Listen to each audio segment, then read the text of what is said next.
سلام به آموزشکده خوش اومدید. من حمید هوشمند هستم. اینم کانال خودتونه، کانال تکنولوژی. به اولین ویدیو من خوش اومدید. کار من معرفی برنامه‌های پروزایی که شما میتونید با این نرم افزارها برای خودتون کسب درآمد ایجاد کنید. این نرم افزارها رو من تست میکنم و آموزش کامل میدم. اگه دوست داشتی وارد شو. کار این برنامه اینجوریه که شما یک ثبت نام کوچولو انجام میدی و هدیه ثبت نامی بهتون تعلق میگیره و دوستات هم میتونی بیاری که باز هدیه معرف بهتون تعلق میگیره. ادامه ویدیو رو در خود ویدیو بهتون بیشتر توضیح میدم. الان بریم بیایم. خب رفقا، این برنامه صرافی OMP Phoenix هستش که اول میرین از بازار یا مارکت دانلود و نصب میکنید و میایید داخل برنامه ثبت نام رو میزنید، شماره تلفنتون رو وارد میکنید، یه کد میاد به خطتون، اونم میزنید که میره داخل برنامه. بعد رمز عبور واسه خودتون انتخاب کنید. کد معرف رو اینجا من گذاشتم، کد معرف رو میزنید. اینجا تاریخ تولد و کد ملی میخواد ازتون. ورود به داشبورد رو میزنی. اینجا چیزی که جایزه که به شما داده نشون میده. یک مقدار بیت کوینه که الان ارزا ریخته شده 37,000 تومان، ولی این تا 45,000 تومان هم رفته. یک گردونه جدید گذاشته، من بیام شانسم رو امتحان کنم ببینم از این گردونه چی من میرسه. این گردونه از 50,000 تومان جایزه شروع میشه تا 200 میلیون تومان. ببینیم چی میده به من. 300 تا نات کوین به من داد. خب دوباره میام تو موجودی کلم، دارای نات کوین و بیت کوین رو نشون میده و قیمتاشو زده اونجا 55,000 نات کوین.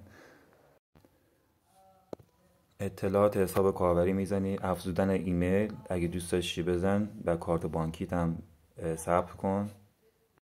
این قسمت رو بهش میگن شناسی دو-عاملی. اونایی که میخوان برداشت رمز و ارز انجام بدن این به درد اونا میخوره. اولین نرم افزار از کافه بازار اینا دانلود میکنی. موقعی که دانلودش کردی این کدی که بهت داده کد رو کپی میکنی یا اسکرین شات میگیری، میری اون نرم افزار رو نصب میکنی.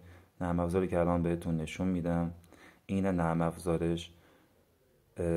بعد یک اسم واسهش انتخاب میکنی که مثلا گمش نکنی.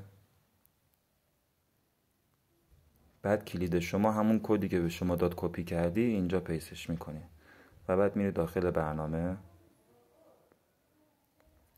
همون کدی که بهتون داده تاریخ داره میزنی و شناسایی دو-عاملیتون با موفقیت فعال شد. چون دیگه شما میتونید رمز و ارزم برداشت کنی یا واریز کنی. خب الان من میخوام این ارزایی که من داده رو نقدش کنم. میام تو این تبدیل دارایی‌های اندک همه‌شو تبدیل میکنم به تومن. من فقط میخوام اینو بهتون یاد بدم، اگه نه من این کارو نمیکردم، چون ارزش این ارزا الان اومده پایین، اگه نه اینا خیلی بالاتر از این حرفا میارزید. ولی میخوام بهتون یاد بدم که چجوری بفروشین، چجوری برداشت کنید. موقعی که همه‌شو تبدیل کردیم به تومن، میایین اینجا تو قسمت برداشت میزنی برداشت تومنی. یک شماره شبا ازتون میخواد، شماره شباتون رو وارد میکنید.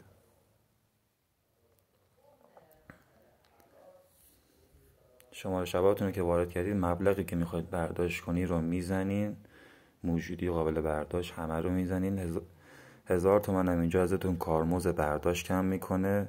درخواست برداشت میزنید، تایید و ادامه. بعد چند ساعت میاد میشینه به حسابتون و این به درد میزنید. تو دعوت دوستان میخوای به دوستت یا خانوادت معرفی کنی، میزنی ساخت کد دعوت تو اونجای میفرستی واسه شون.